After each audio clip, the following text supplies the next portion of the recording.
around to Rushford on that road. I mean, we've made a major investment in the city and the village, and we need to get some kind of payback on it. That'd tank us for a whole year, I'm afraid.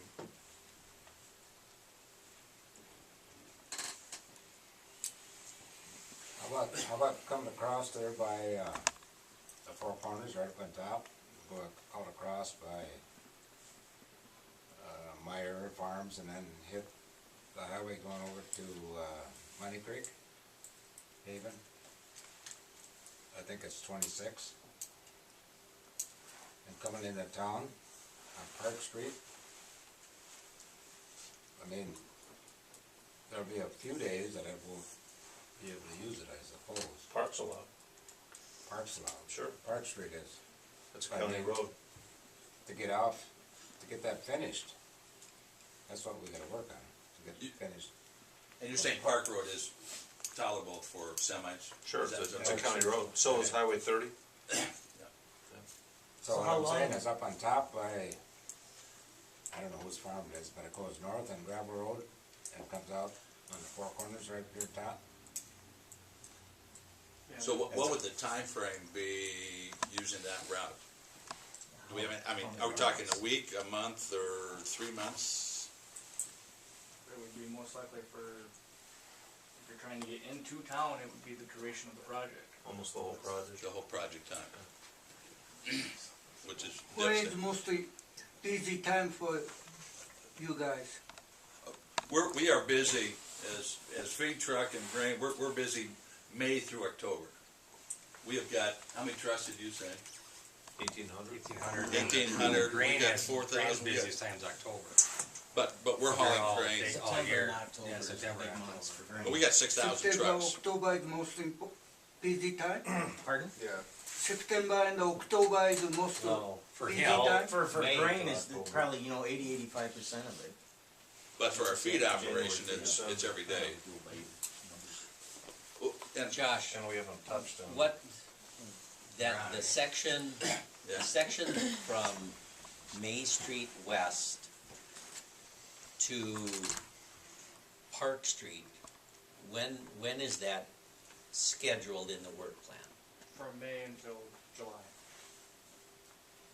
It certainly won't take them that long to do basically 2 blocks. I've had some So discussions. I'm just trying to get a grasp of this too. So they'll go in, they'll excavate, they'll open up the street, they'll put all the new services in, tear all the old ones out, put all the new stuff in, get it back, and try to get that to, with the aggregate base Correct. at least, right? Correct, I mean, they won't blacktop until the end, correct. but that surface then will be usable, right? Yes, So trucks could come in conceivably from the south and use Elm Street, May Street, around the block and enter the elevator and your scales in the typical east to west fashion. Am I right? yes. So, and that probably will be tied up for a while. You're But probably- after that, until it's closed again for paving, but that won't take them very long either. I mean, that will be done based on Highway 43 and how fast they did that. 3-4 days, they're gonna have the paving all done. That's the easy portion, is the Well, portion they did. no, In and- town is always a lot tougher than doing a highway. Highway, they can just get on and pave, here we've got to set our manholes, set our gate valves, match the curves, a little bit tougher to do. Plus we're gonna be having, offset crowns, so where we have our shaping areas, it's gonna be more than 4 days, but yeah, the last portion of the paving is probably the quickest of the project. Okay, correct? so, but the project will be broken up into sections, Correct. so that the whole span won't be closed for the whole entire time. Correct. And then it becomes a coordination exercise of working with all of the folks downtown, especially the elevator, saying, you know, upcoming next week or 2 weeks or 3 weeks out, these are the days we're looking at, you just can't be on that section of road at all, and try to limit that for, you know, the shortest period of time as possible. But get that word out just as soon as we can, and update as we get closer to that date. You know, I think that's the best we can do. Will there be a preliminary schedule as Oh, yeah. to, I mean, so And it'll be 6 months updated. down the road that we can say, we anticipate from May 1st to May 30th, we're gonna dig out the sewer and the water, and it's gonna take 30 days to get that all backfilled to an aggregate level so we could drive on it. So we'll have some sort of a schedule as to how long that road is gonna be closed, so we can make some provisions as to, we're gonna tell people they gotta get in here before May 15th because the road's gonna be closed, and Right.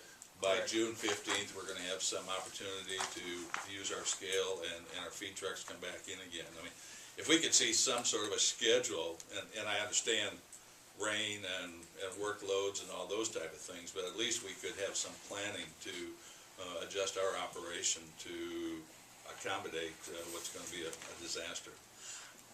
Back to Roger's point of 2 crews, and maybe even to your point, I was in Spring Grove this afternoon at 3:30, and that's closed all the way from the west side to the east side. There is no traffic in between. It has been closed, I think, probably since May or June, whenever that got started. I stopped there at 3:30 this afternoon, and they're working on the intersection in the middle of town. There's pavement all the way to the middle of town, and then it's gravel from there on out. And at 3:30 this afternoon, there was one grader sitting idle on the section, and one pickup truck and 2 workers trying to complete that project.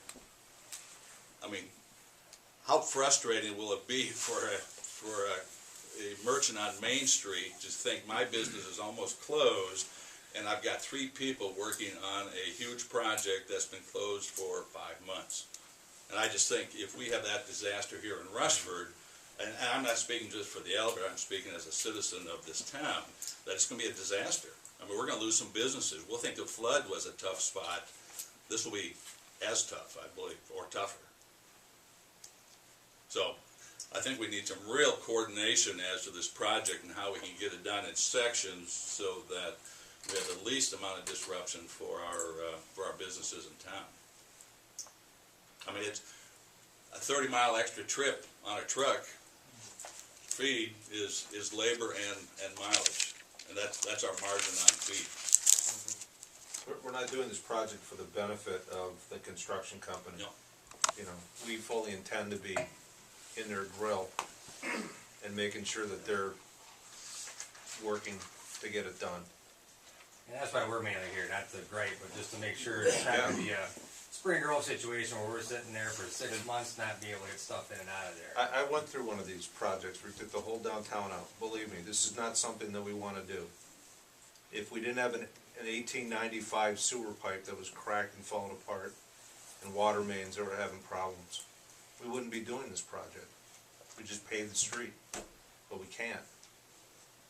And I bring up the Spring Grove project not just as an example, but we have an operation up at Spring Grove that's affected by the Spring Grove operations. And it's a real problem for us getting grain in from the west side of Spring Grove, so we're losing business to competitors to the south because no farmer wants to drive his wagons or tractors through a residential area in Spring Grove.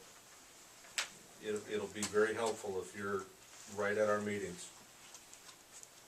I would think I probably might be. Yeah. But no, and we need some coordination, and we need to work with whatever we can do to minimize our losses of business, just as every other business in Rushford's gonna have to do. Absolutely. And I'll need a way to figure out how to get the semis in and out of the feed part by the bike trail. So I don't know if we're gonna have to back in from the street, or what's the safest way for the community, because I don't wanna have truckers from, just backing up, bagging trucks and. And a lot of these questions are gonna get answered on the spot, with the contractor saying, I need this time, and then, working with them.